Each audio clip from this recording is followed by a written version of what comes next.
Assalamualaikum warahmatullahi wabarakatuh. Perkenalkan, nama saya Muhammad Fikri Novendi. Di sini saya akan menjelaskan materi tentang bentuk usaha media massa yang bersumber dari buku Ade Putranto Prasetyo. Bentuk usaha media massa. Suatu penerbit pers atau persiaran harus memenuhi syarat keteraturan terbit atau keteraturan siaran. Tidak boleh hanya terbit atau bersiaran sekali atau hanya untuk waktu tertentu yang kemudian sirna begitu saja. Juga tidak boleh terbit tidak teratur. Untuk menghilangkan hal tersebut, penerbit pers atau pers penyiaran harus memenuhi semua unsur manajemen yang baik, mulai dari organizing, finishing, operation, controlling, dan lain sebagainya. Ditinjau dari hubungan keluar, profesionalisme dan pers harus bermutu dan dapat dipertanggungjawabkan sebagai wahana informasi.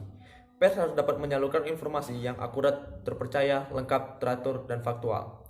Terdapat dua unsur penting pelaksanaan pengelolaan pers. Yang pertama, usaha pers harus dijalankan dengan perusahaan.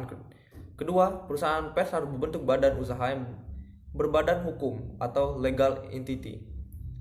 Dua aspek tersebut memuat beberapa konsekuensi, di antaranya adalah perusahaan yang dimaksud harus sebagai perkumpulan modal atau perkumpulan orang.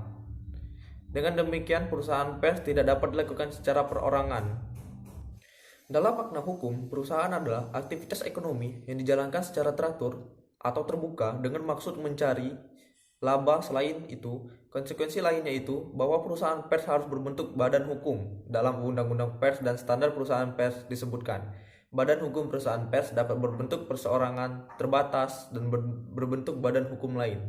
Untuk usaha media atau pers yang berbadan hukum seperti koperasi dan yayasan, terdapat karakteristik tersendiri yang berbeda. Bagi lembaga media yang berbadan hukum, koperasi memiliki ciri-ciri sebagai berikut. 1. Koperasi merupakan perkumpulan orang, bukan modal. Koperasi sebagai perkumpulan adalah sebuah gerakan. Kedua, koperasi dapat menjalankan usaha ekonomi seperti koperasi produksi, koperasi perdagangan, koperasi perbankan, dan lain-lain. Usaha ekonomi dan sebagai usaha sosial. Ketiga, koperasi sebagai pergerakan ekonomi, rakyat merupakan usaha bersama untuk kesejahteraan dan memberdayakan rakyat agar mandiri. Yang keempat, koperasi sebagai usaha bersama di bidang ekonomi dapat menjalankan perusahaan, karena itu boleh mencari laba untuk kesejahteraan anggota dan rakyat pada umumnya. Sedangkan lembaga media massa yang berbentuk yayasan adalah lembaga yang bukan perkumpulan orang dan bukan pula perkumpulan modal. Modal atau kekayaan yayasan berasal dari kekayaan perorangan atau kekayaan suatu badan usaha yang disisihkan untuk tujuan kemanusiaan.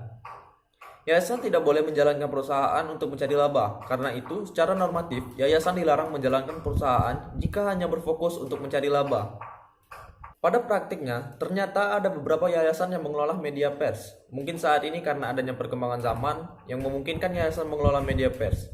Berikut beberapa penyebabnya. Yang pertama, sesuai dengan perkembangan, usaha pers tidak lagi semata-mata sebagai usaha sosial. Usaha pers telah berkembang sebagai industri atau usaha ekonomi yang mencari laba.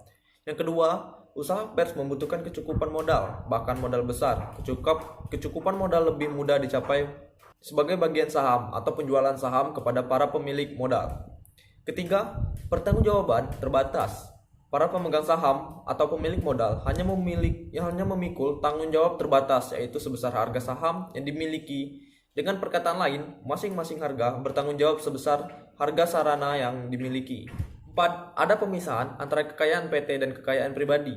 Para pemegang saham, utang PT adalah utang PT, bukan utang pemegang saham.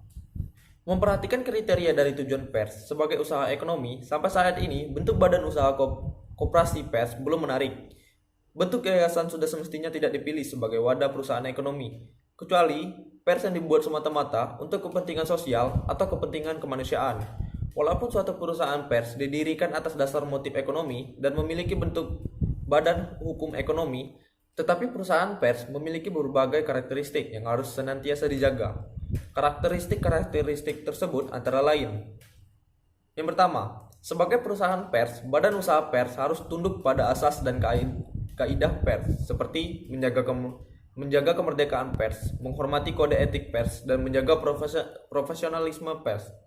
Kedua, menjunjung tinggi prinsip firewall yang memisahkan antara kegiatan perusahaan dan kegiatan jurnalistik. Pengelola perusahaan, pemilik perusahaan, atau para pemegang saham tidak boleh melakukan intervensi untuk mempengaruhi atau menghalang fungsi jurnalistik yang berada di bawah tanggung jawab. Sebaliknya, para editor atau newsroom juga harus memperhatikan kepentingan perusahaan dalam batas-batas yang tidak melanggar prinsip kemerdekaan jurnalistik. Ketiga, harus ada pemisahan yang tegas antara manajemen perusahaan sebagai satuan kegiatan ekonomi dengan manajemen pers sebagai pengelola kegiatan jurnalistik. Itu saja yang saya dapat sampaikan. Lebih dan kurang mohon maaf. Wabillahi taufik walhidayah. Wassalamualaikum warahmatullahi wabarakatuh.